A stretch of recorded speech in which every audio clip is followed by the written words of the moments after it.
नमस्कार, मी डॉक्टर अर्चना थोरात. चेहऱ्याच्या शोधात स्त्री नावाचा प्राध्यापक डॉक्टर श्यामसुंदर मिरजकर यांचा काव्यसंग्रह नुकताच प्रकाशित झालाय. या काव्यसंग्रहामध्ये स्त्रीची संवेदना, स्त्रीची सहवेदना या गोष्टींवर प्रकाशझोत टाकणाऱ्या कविता श्यामसुंदर मिरजकर यांनी मांडलेल्या आहेत. या कवितांच्या माध्यमातून स्त्री मनाचा धांडोळा घेण्याचा प्रयत्न मिरजकर सर करतात. बऱ्याच वेळेला स्त्री म्हणून जगत असताना पुरुष झालो असतो तर बरं झालं असतं असा एक प्रवाह स्त्रियांच्या मनात येऊनच जातो. पण बऱ्याच वेळेला स्त्री आणि पुरुष तुलना केल्यानंतर पुरुष होण्यापेक्षा स्त्री असलेलंच जास्त बरं आहे असंही स्त्रियांना वाटल्या वाचून राहत नाही. त्यामुळे मिरजकर सरांनी लिहिलेली पुरुष व्हायचं नाहीये मला हा स्त्री मनाचा हुंकार घेऊन येणारी कविता आज आपल्या समोर मी सादर करत आहे. कवितेचं शीर्षक आहे पुरुष व्हायचं नाहीये मला. कवी प्राध्यापक डॉक्टर श्यामसुंदर मिरजकर. स्त्रीत्वाच्या अनेक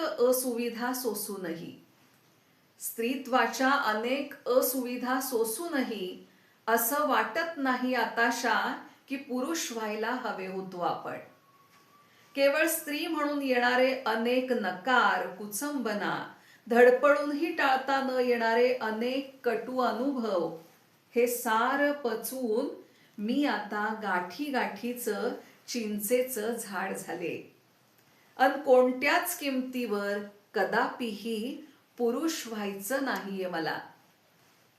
मला व्हायचं नाही रासवट रखरखीत राठ. हिंसा डोळ्यात उतरून विद्रूप व्हायचं नाही मला. सकाळच्या सावलीपेक्षा मोठा अहंकार करून खुज व्हायचं नाही मला. हरलेल्या प्रत्येक डावाचा राग राखेसारखा पसरवायचा नाही कुठंही. परपीडनाचा अमानवी चेहरा स्वीकारायचा नाहीये कधीही. भर उन्हातलं रखरखीत वाळवंट होण्यापेक्षा मी जलधारा होईन, रुजेन, फुलवंती फळवंती होईन. मी सहनशील होऊन टाळते विध्वंसक विखार म्हणूनच संस्कृती आकारते. मुंगी होऊन वावरते म्हणूनच फुलते सौंदर्य. उग्र कठोर अधिकाराच्या नजरेपेक्षा महत्वाचा आहे करुणेत ओथंबलेला प्रेमळ स्पर्श. मी अख्ख्या पुरुषपणाला उदरात साठवते अन त्याला देते गोंडस मुलायम रूप. मला आनंद सोहळा भोगता येतो, निर्मिता येतो अन वाटताही येतो.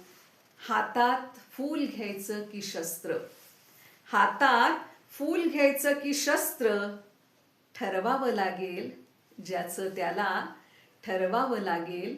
ज्याचं त्याला. पुरुष व्हायचं नाहीये मला. ही प्राध्यापक डॉक्टर श्यामसुंदर मिरजकर यांची कविता आपल्याला कशी वाटली हे मला जरूर कळवा.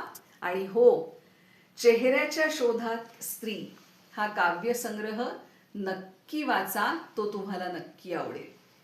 नमस्कार.